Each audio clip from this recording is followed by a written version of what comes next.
সেনাবাহিনীর পাহারায় ফেনী মডেল থানায় ইতিমধ্যেই আসতে শুরু করেছে পুলিশ। তবে আমরা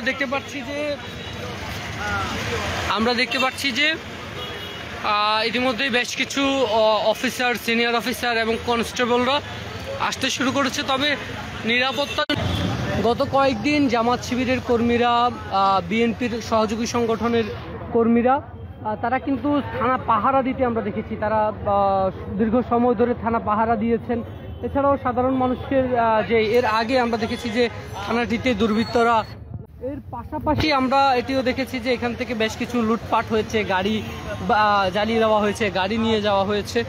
সব কিছুর মধ্যেও আমরা দেখতে পাচ্ছি যে এখন কিন্তু সব কিছু নতুন বাংলাদেশে, সমৃদ্ধির বাংলাদেশে আবারও পুলিশ জনগণের পুলিশ হয়ে ফিরছে, জনগণের পুলিশ হয়ে ফিরবে এমনটাই প্রত্যাশা করছে এখানকার মানুষ এবং পুলিশ সদস্যরাও। তারাও আসলে জনগণের পুলিশ হিসেবেই আবারও দেশের প্রয়োজনে, জাতির প্রয়োজনে তারা কাজ করতে চায় এবং সেই কাজের জন্য তারা আবার কিন্তু থানায় ফিরে এসেছে।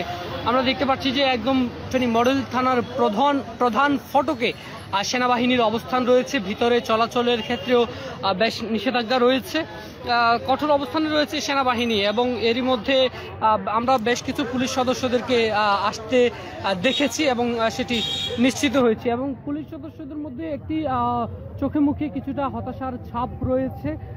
তবে তারা আসলে কয়েকজন পুলিশ সদস্যের সঙ্গে আমি কথা বলেছি, তারা যেটি বলেছে, এই সমৃদ্ধির নতুন এই বাংলাদেশে জনগণকে নতুন করে সেবা দেওয়ার জন্য তারা আবারও ফিরে এসেছে এবং নতুন করে তারা জনগণের জন্য কাজ করতে চায়। দর্শক, আমরা দেখতে পাচ্ছি এবং সকল দলের শ্রেণী পেশার সকল মানুষ সকলেই বলছেন যে পুলিশ যেন আবারও ফিরে আসে তাদের কর্মস্থলে। পুলিশ যদি না থাকে তাহলে আইন শৃঙ্খলার যে অবনতি সেটি ঘটতে পারে। গত বেশ কয়েকদিন যাবৎ আমরা চুরি, ছিনতাই সেগুলো তো দেখেছি। এর পাশাপাশি আমরা দেখেছি পুলিশের প্রয়োজন এবং যারা আসলে দুষ্কৃতিকারীরা, কিছু কোনো দলের নয় তারা, এবং বিএনপির পক্ষ থেকেও একটি প্রেস বিজ্ঞপ্তি আমি দেখছিলাম কিছুক্ষণ আগেই, বলা হচ্ছে যে যদি কোনো দুষ্কৃতিকারীর কোনো প্রমাণ পাওয়া যায় তাহলে তাকে কিন্তু আজীবনের জন্য নিষিদ্ধ করা হবে। সব কিছু মিলিয়ে স্বস্তি ফিরছে ফেনী মডেল থানায়। আবারও ফিরে আসুক জনজীবন, স্বাভাবিক হোক, পুলিশ সদস্যরাও তাদের এই দেশের প্রয়োজনে কাজ করুক, এই দেশের জনগণের জন্য কাজ করুক, এমনটাই প্রত্যাশা।